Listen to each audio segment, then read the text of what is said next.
हिंदी की कहानी हो गई हिंदीनामा। तो यहाँ से वो पेज का नाम मुझे सूझा। जो नई वाली हिंदी है ये एक ब्रिज का काम किया है इसने। IITs में IIT दिल्ली, IIT कानपुर में है, इसके अलावा NITs में है, IIT BHU में, तो कई सारी जगहों पे हमारा मतलब सहभागिता रही। तो कई सारे लोगों को लगता है, लड़कियों को, कि ये हिंदीनामा के फाउंडर हैं तो ऐसे कमिटेड कहीं ना कहीं होंगे, तो ऐसा बिल्कुल भी नहीं है। तो ऐसे प्रस्ताव भी इसीलिए नहीं आते हैं। तो जिंदा हूँ यार काफ़ी है, जिंदा हूँ यार काफ़ी है।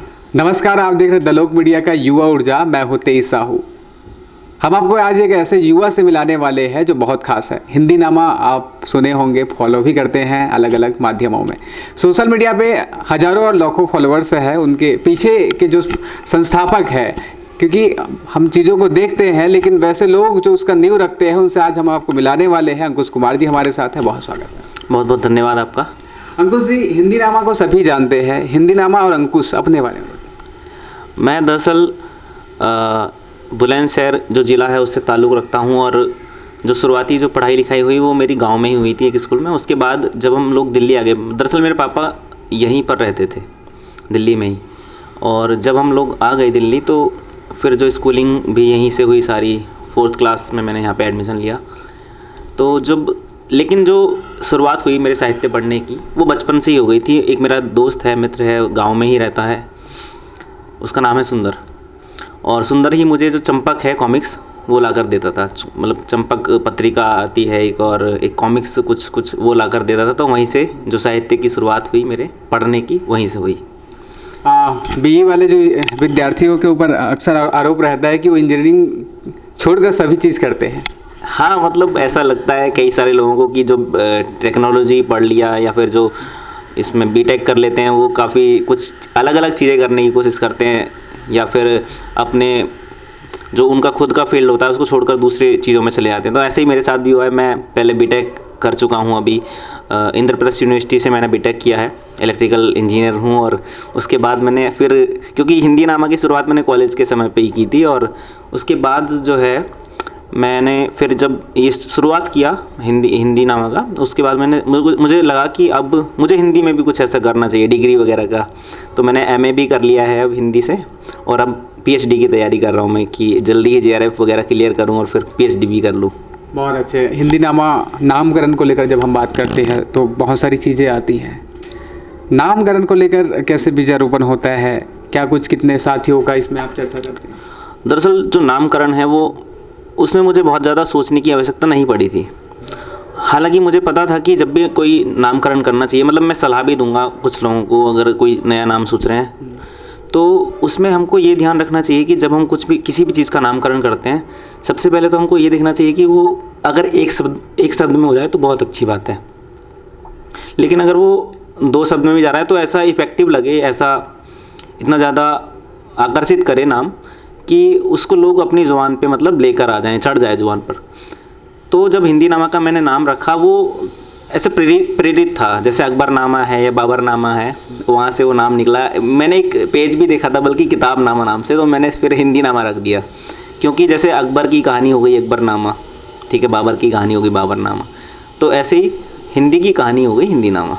तो यहाँ से वो पेज का नाम मुझे सूझा, और इसलिए मैंने उसको एक ही शब्द का रखने का सोचा, ताकि अगर आगे चल के, हालांकि ऐसा सोचा नहीं था कि बड़ा हो जाएगा इतना हिंदीनामा, लेकिन मुझे लगा था कि अगर बड़ा भी होगा तो फिर ये एकदम फिट रहेगा उस नाम, जो ज़ुबान पे चढ़ जाए लोगों की। आज जो है समाज में हिंदी भाषी लोग और गैर हिंदी भाषी लोग भी उससे जुड़ रहे हैं, सेलिब्रिटी भी जुड़ रहे हैं। एक छोटी सी जो मुहिम थी आज व्यापक रूप ले लिया है, कैसा महसूस होता है? जी, दरअसल बहुत अच्छा लगता है। और जब हिंदीनामा की शुरुआत हुई थी तो मतलब जो हमारे को-फाउंडर हैं उज्ज्वल भड़ाना, मैंने और उन्होंने मिलकर इसको शुरुआत किया एक फेसबुक पेज के रूप में।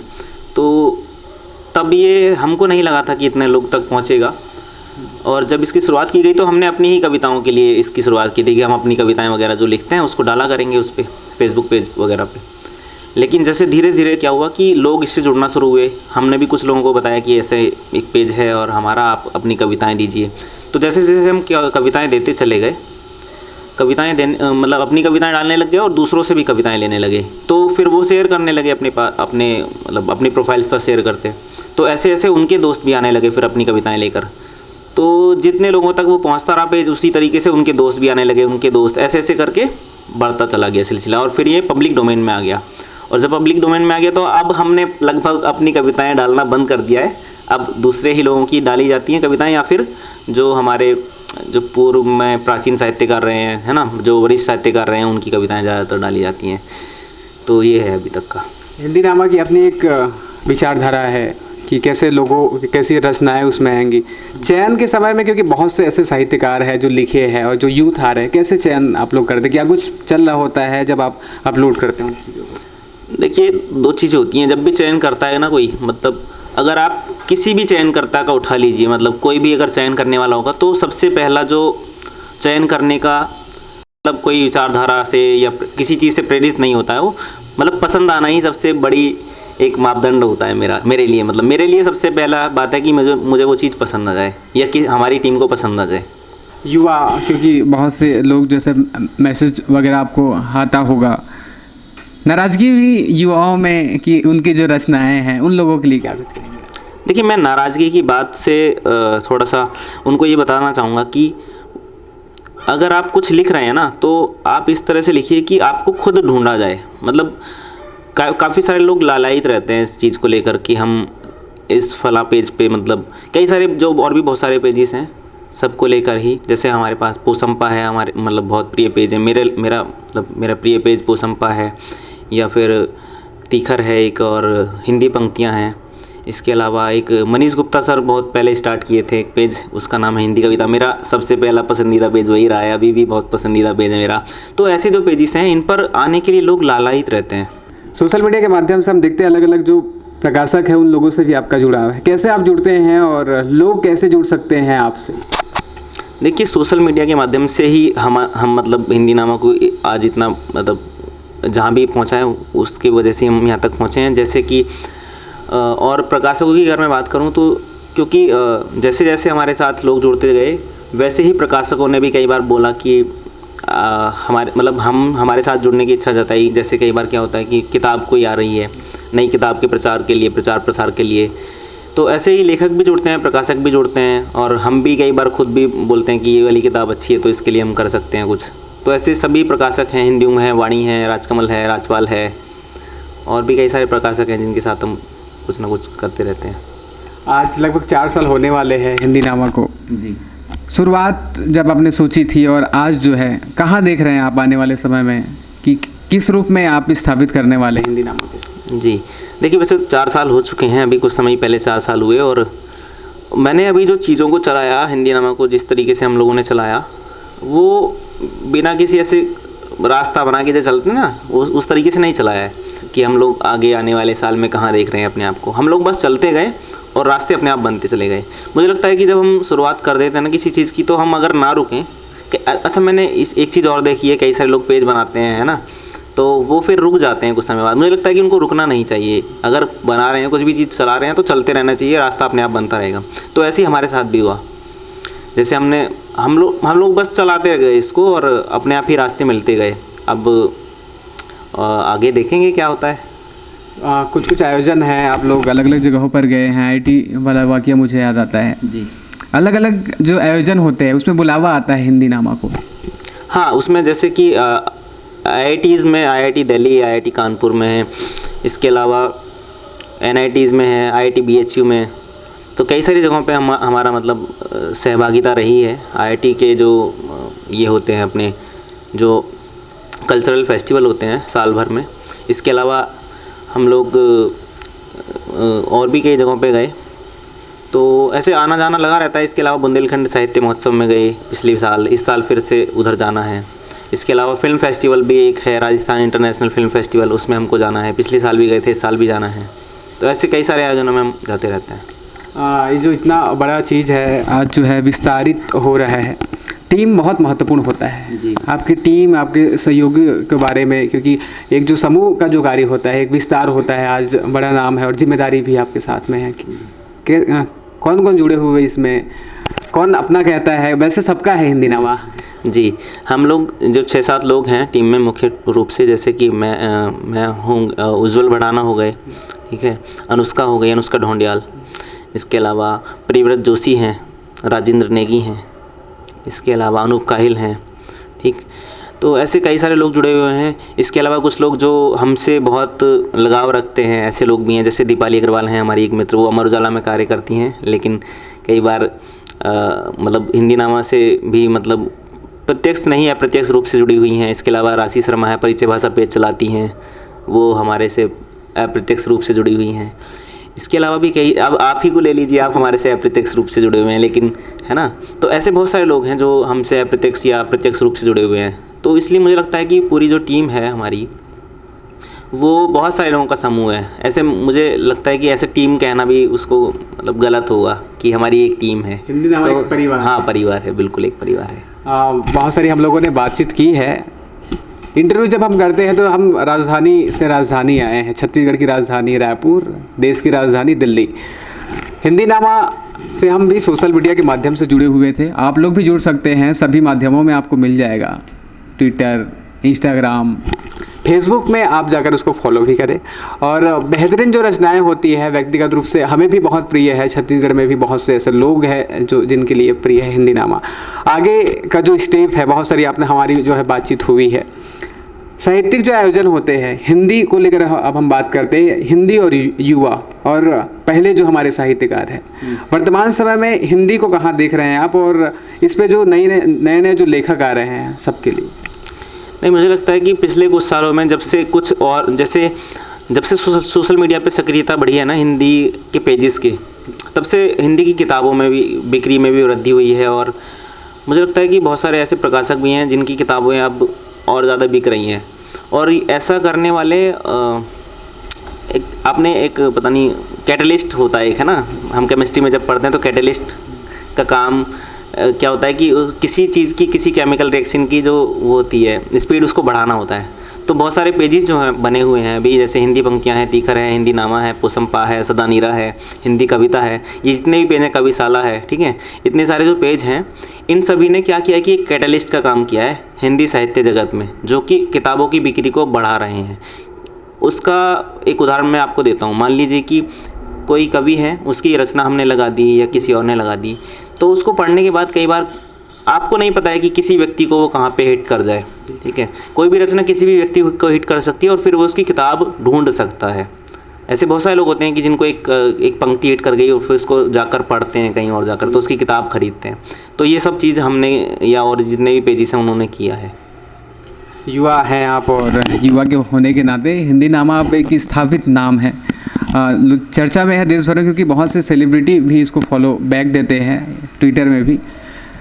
युवा हैं आप, और ऐसे में लोग जुड़ते हैं, कुछ प्रस्ताव भी आते हैं।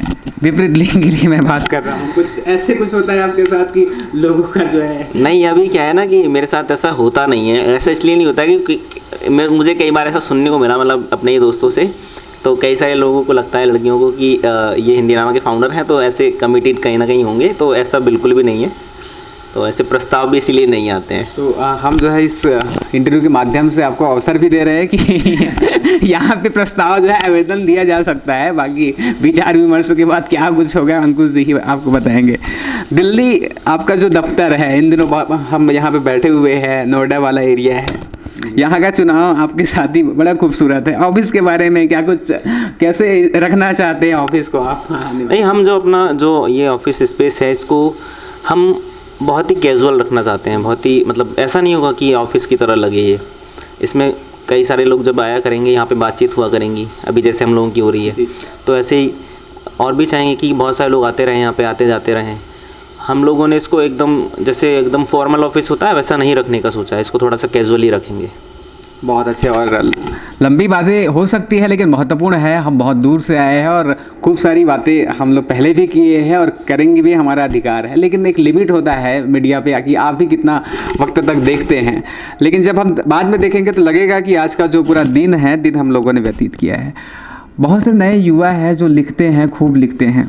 प्रकाशकों की जब बात आती है तो अलग अलग कुछ ऐसे भी फर्जी प्रकाशक है जो पैसे ऐंठते हैं, लेकिन एक जो स्मूथ जो तरीका होता है कि यूथ कैसे जुड़ सकते हैं, अपनी लेखनी को आगे ला सकते हैं, आप अपने पेज के भी माध्यम से बताएं। और नए जो अभी के समय में जो प्रकाशक है उन तक कैसे जो है एक पुल हो सकता है जुड़ने का? देखिए, ऐसे तो बहुत सारे प्रकाशक हैं, है ना, हिंदी की दुनिया में। दो तरीके की पब्लिशिंग होती है हिंदी, मतलब हिंदी में क्या, इंग्लिश में भी, सब जगह। एक ट्रेडिशनल पब्लिशिंग और सेल्फ पब्लिशिंग। सेल्फ पब्लिशिंग का रास्ता बिल्कुल आसान होता है, आप किसी को भी पैसे दीजिए और आप छप जाइए, कहीं से भी छप जाइए, बहुत सारे ऐसे प्रकाशक होते हैं। लेकिन अगर आपको ट्रेडिशनली छपना है तो पहले आपको ऐसा लिखना पड़ेगा कि उनको ऐसा लगे कि हम इस पे पैसा लगा सकते हैं, क्योंकि इसमें आपसे पैसा नहीं लिया जाता है। तो अभी हम भी एक कोशिश कर रहे हैं जल्दी ही कुछ ऐसा करने की कि जो ये पुल है या जो ये चीज़ें होती हैं जो लोगों को नहीं पता होती हैं वो लोगों को बताई जाएँ। अभी हम कुछ ऐसा स्टार्ट करने वाले हैं कि उससे क्या होगा कि जो लोग होते हैं जिनको प्रकाशित करवाना है अपने आप को या प्रकाशित करानी है अपनी किताब, उसके लिए हम कुछ सोच रहे हैं कि आगे क्या ऐसी चीज़ बनाएं, ऐसा क्या माध्यम बनाया जा सके जिससे कि वो प्रकाशकों तक पहुंच सकें, ऐसे प्रकाशकों तक पहुंच सके जो बिना पैसे लिए भी छापते हैं, या फिर अगर पैसा लेके छाप रहे हैं तो वो सही, मतलब सही चार्ज लिया जाए उनसे, ऐसे कुछ भी औने पौने दामों में ना कर दिया जाए। तो उसके लिए हम कुछ सोच रहे हैं, अभी जल्दी ही सामने होगा वो। इंटरव्यू में हमने जाना कि कुछ बेहतर होने वाला है आगे चलकर, और आप जो युवा इस इंटरव्यू को देख रहे हैं आपके लिए भी सहायक होगा। हम लोगों ने खूब बातें की है, हिंदी नामा के लिए बहुत सारी शुभकामनाएं हैं आपके साथ। और अब हम बात करने वाले हैं किसी ऐसे जो है कि आप यात्रा भी करते रहते हैं, बनारस होकर आए हैं। राहुल संस्कृतायन जो बात आती है जीवन, मुझे एक अपनी पंक्ति याद आ रही है, यात्रा को लेकर है। जीवन है यात्रा और यात्री है हम, अभ्यास है जीवन और विद्यार्थी है हम। यात्रा के शौकीन आप मुझे लगते हैं, सोशल मीडिया पर मैं आप जब देखता हूँ आपको, यात्रा आपके जीवन से कैसे जुड़ा है, कैसे एक्सप्लोर करना चाहते हैं यात्रा में? दरअसल मुझे हालांकि यात्राओं का बहुत शौक है, लेकिन अभी तक बहुत ज़्यादा तो एक्सप्लोर करने का मौका नहीं मिला है। लेकिन मैं पूरे भारत को एक बार देख लेना चाहता हूँ अच्छे से, क्योंकि भारत जो है इतनी विविधताओं का देश है। अच्छा, एक बार मैं कहीं पर पंकज त्रिपाठी सर का इंटरव्यू देख रहा था, तो उसमें उन्होंने बोला कि शायद कपिल शर्मा शो में शायद बोला था उन्होंने कि आप पूरे भारत को एक बार देख लीजिए पूरा, और बहुत सस्ता है मतलब देखना। तो मुझे लगता है कि हमको जितने भी लोग हैं, मतलब पूरे भारत के लोगों को एक बार भारत देखना चाहिए। इतनी विविधताओं से भरा देश शायद ही कोई और होगा, जहाँ पे ऐसे बोलते हैं ना, शायद कोस कोस पे पानी बदला और 10 कोस पे भाषा टाइप, ऐसा कुछ। तो हम लोगों को भाषाओं की विविधता मिलेगी, खाने की विविधता मिलेगी, परंपराओं की, कपड़ा, ये सब हमको बहुत सारी चीज़ें जो हैं भारत की विविध अलग अलग जगहों पे विविधताओं से सराबोर मिलेंगी। तो इसीलिए मैं चाहता हूँ कि बहुत जल्दी से इस पूरे भारत का एक भ्रमण कर लूँ, और जल्दी ही मैं अभी जैसे अभी बनारस हो के आया, तो उसके बाद अभी मैं शायद रायपुर भी आऊँगा, और वहाँ पे कुछ देखते हैं क्या क्या चीज़ें की जा सकती हैं। बिल्कुल, आपने जो शो का उल्लेख किया है, क्या आपने कभी सोचा था कि छत्तीसगढ़ का युवा दलोक मीडिया दिल्ली आएगा, आपका इंटरव्यू करेगा आपके साथ बैठ के?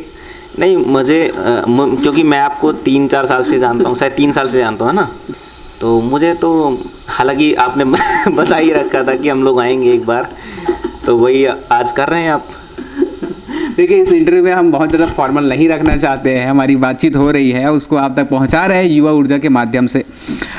हिंदी की जब बात करते हैं तो प्रिय लेखक, सबसे पहले सवाल ही यही होना था कि आपके प्रिय लेखक यहाँ जो कि अभित्री कौन है, कैसी किताबें पढ़ना पसंद करते हैं अंकुश जी? देखिए, मेरे वैसे अगर कथा में बात करूं तो कथा में उदय प्रकाश जी मेरे मतलब प्रिय लेखक हैं, और अगर मैं कविताओं की बात करूं तो मेरे प्रिय लेखक हैं सुदामा पांडे धूमिल। मुझे लगता है कि जब आप सुदामा पांडे धूमिल की कविताएं पढ़ेंगे तो एक बहुत ही क्रांतिकारी कविताएं वो लिखते हैं, है ना। इसके अलावा भी मुझे कई सारे क्रांतिकारी कवि पसंद है, गोरख पांडे हो गए, ठीक है। इसके अलावा आपके रमाशंकर यादव विद्रोही हो गए, ये सब मेरे प्रिय कवि हैं। सर्वेश्वर दयाल सक्सेना हो गए, लेकिन फिर भी मैं सबसे ज़्यादा मतलब जो मुझे सबसे ज़्यादा पसंद है वो सुदामा पांडे धूमिल हैं। और बाकी कथाकारों में अपने उदय प्रकाश सर जो मैंने कहा कि वो मुझे सबसे ज़्यादा प्रिय हैं। इसके अलावा कुछ एक लेखक और हैं जैसे विनोद कुमार शुक्ल मुझे पसंद हैं, ठीक।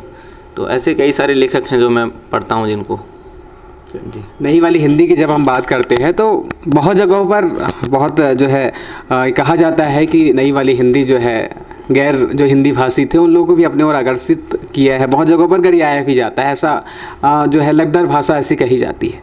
नई वाली हिंदी के लेखकों से आपका बहुत जुड़ा है, नई वाली हिंदी को आप कैसे देखते हैं? देखिए, पहले मैं भी उसी नज़र से देखता था जैसे कई सारे लोग देखते हैं अभी भी, लेकिन जब मुझे चीज़ें पता लगी, दरअसल मैं शैलेश जी से जब मिला तो उन्होंने मुझे बताया कि उन्होंने क्या, फिर मुझे भी समझ में आने लगा, उनसे भी जब मेरी बातें हुई तो मुझे समझ में आया कि ये जो नई वाली हिंदी है ये एक ब्रिज का काम किया है इसने। गलत क्यों नहीं है मैं आपको इसलिए बताता हूँ। जैसे मान लीजिए कि कोई किताबें नहीं पढ़ रहा है जी। बिल्कुल नहीं पढ़ रहा है, ठीक है, तो मुझे लगता है कि मैं अगर उसको जयशंकर प्रसाद की कोई कविता दे दूं या फिर उसको जयशंकर प्रसाद की कोई कहानी दे दूं पढ़ने के लिए या किसी और की भी दे दूं, है ना, तो मुझे ये लगता है कि उसको शायद शब्द जो होंगे वो बहुत कठिन लगेंगे उसमें, तो वो जुड़ने की बजाय खुद ही अलग हो जाना पसंद करेगा कि यार ये मतलब ये मुझे नहीं समझ में आ रहा है। तो ऐसे में जब नई वाली हिंदी है उसने ये काम किया है कि उसको उसी की भाषा में परोस दिया है लिटरेचर को। अब आप उसको लिटरेचर कहिए क्या कहिए वो आपकी मतलब मर्ज़ी है, बहुत सारे लोग उसको लिटरेचर नहीं भी मानते हैं, लेकिन मुझे लगता है कि उसने ब्रिज का काम तो किया है। और इस चीज़ के लिए जो शैलेश भारद्वाजी जी हैं उनकी तारीफ़ होनी ही चाहिए, ठीक है। वो जो प्रकाशक हैं हिंदी गुम के जो मुख्य प्रधान हैं। तो इसके अलावा भी और भी इसकी अच्छा नई वाली हिंदी को सिर्फ हिंदी गुम से भी जोड़ा जाता है, ये भी एक बहुत गलत धारणा है। मुझे लगता है कि बहुत सारे लेखक हैं जो हिंदी में लिख रहे हैं उसी पैटर्न में लिख रहे हैं, तो सब नई वाली हिंदी के हैं, सिर्फ हिंदी गुम ही नई वाली हिंदी मतलब लिख रहा है, ऐसा कहना भी गलत होगा। इसके अलावा जैसे मान लीजिए कि आजकल बहुत सारे लोग हैं जो बहुत मतलब जैसे अंकिता जैन हो गई, नवीन चौधरी हो गए, ठीक है, इसके अलावा सत्यव्यास तो वहीं के हैं, इसके अलावा भी और कई सारे लोग हैं, ठीक है, भगवंत अनमोल हो गए। तो सब लोग जो हैं लिख तो नया ही रहे हैं ना, मतलब ऐसा कुछ तो है नहीं कि वो भी बहुत ऐसे कुछ जयशंकर प्रसाद वाली भाषा यूज़ कर रहे हैं, नहीं कर रहे हैं। तो सभी नई वाली हिंदी के हैं, हालांकि टैग जो है वो सिर्फ उन पर लगा हुआ है कि ये है नई वाली, उन्हीं को गरियाया भी जा रहा है। कि फिर अगर आप ऐसे सवाल उठाते रहेंगे उन लोगों पर तो मुझे लगता है कि फिर हिंदी की जो किताबें हैं वो बिकना ही बंद हो जाएंगी धीरे धीरे चल के। अगर आपको लोगों को लेकर आना है साहित्य की ओर तो पहले ये पढ़वाना ही पड़ेगी, पहले नई वाली हिंदी की किताबें पढ़नी ही पड़ेंगी। अगर नहीं पढ़ेंगे तो फिर सीधे आपको अगर नहीं पसंद आ रही है तो फिर लोग रख ही देंगे। ऐसा कई बार होता है कि कई सारे लोग नई वाली हिंदी को पढ़ के फिर मतलब आ जाते हैं अच्छी किताबों पे भी, जो उनको लगता है कि ये बहुत साहित्यिक किताबें हैं उन पर आ जाते हैं, और ये ब्रिज का काम कर रहा है। तो मतलब हिंदी वालों को तो खुश होना चाहिए इससे। बिल्कुल। भारतीय संविधान में अभिव्यक्ति की स्वतंत्रता सबको है और लेखक जो है अभी अपनी अभिव्यक्ति कर रहा है। आर्टिकल 19A में जो उल्लेख है, सबको अधिकार है अपने हिस्से की जो है कहानी कहने का, बोलने का, भाषा का प्रयोग करने का। ज्ञान की बात हमने बहुत की है, अब ज्ञान से गानों पे आते हैं। आपको जो है कुछ सिंगर जो आपके प्रिय हैं, कौन सा जो है आप गाना सुनते हैं ज़्यादा? कुछ गुनगुनाए भी हमारे तमाम लोग बैठे हुए हैं। ऐसे गुनगुनाने के लिए तो मेरे पास कुछ खास है नहीं, लेकिन मुझे दरअसल क्योंकि ये उधर से एक सवाल आ गया है, साहित्य से संगीत की ओर आ गया है, क्योंकि संगीत का इसलिए प्रश्न भी शायद इसलिए आया है क्योंकि मुझे संगीत बहुत प्रिय है ना जी। तो संगीत में मेरे जो मतलब प्रिय सिंगर हैं, प्रिय गायक हैं वो हैं के, और इसके अलावा जो दूसरे प्रिय गायक और म्यूजिक डायरेक्टर हैं वो मेरे हैं अमित त्रिवेदी। तो मुझे अमित त्रिवेदी का म्यूजिक सुनना बड़ा पसंद है, वो चाहे कहीं भी कुछ भी बनाए वो मुझे बहुत ही अच्छा लगता है। गुनगुनाने तो हम लोग भी, क्योंकि लगातार मैं निवेदन कर रहा हूँ, राजधानी से आया हूँ, सम्मान करना चाहिए आपको, मुझे ऐसा लगता है। तो उनका एक गाना है जिंदा करके, है ना, और वो उस ये है अब लुटेरा फिल्म का वो जो है गाना, और वो मुझे बड़ा प्रिय है। मैंने कॉलर ट्यून भी आजकल वही सेट कर रखी है, ठीक है, उसको मैं गाता हूँ थोड़ा सा। मुझे छोड़ दो मेरे हाल पे, मुझे छोड़ दो मेरे हाल पे, जिंदा हूँ यार काफ़ी है, जिंदा हूँ यार काफ़ी है, ऐसे करके कुछ है, तो आप सुनिएगा। क्या बात है। बिल्कुल, तमाम लोग जो यहाँ तक इंटरव्यू देख भी रहे होंगे तो इंतजार भी कर रहे होंगे कि यार छोड़ दो, आप छोड़ दो। तो हम जो है द लोक मीडिया के माध्यम से राजधानी हम लोग प्रवास में हैं, दिल्ली आए हुए हैं। कैमरे के पीछे सूरज है और कब से हम लोगों ने जो है लाइटिंग और तमाम चीज़ों को लेकर अंततः हमारा जो है इंटरव्यू हुआ है अंकुश जी और हिंदी नामा के साथ हमारी बहुत सारी शुभकामनाएँ हैं। आने वाले समय में जब राजधानी आपका आगमन होता है, बुलावा भी है पूरे छत्तीसगढ़ वासियों का, वहाँ पर फिर से हमारी बातचीत होने वाली है। आज इस खास मुलाकात के लिए, युवा ऊर्जा के लिए बहुत धन्यवाद आपका। आपका ही बहुत बहुत धन्यवाद।